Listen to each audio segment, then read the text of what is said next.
உலகை எழுப்பும் ஞாயிறு அங்கே குடியிருப்பான். அவன் ஆனை முகத்தனின் அடியவர் மனத்தில் ஒளியாய் வந்து கொலுவிருப்பான்.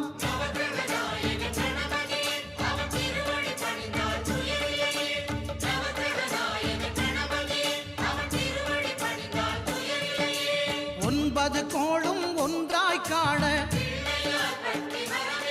அங்கு கற்பகம் என்னும் கடவுளின் மெய்யில்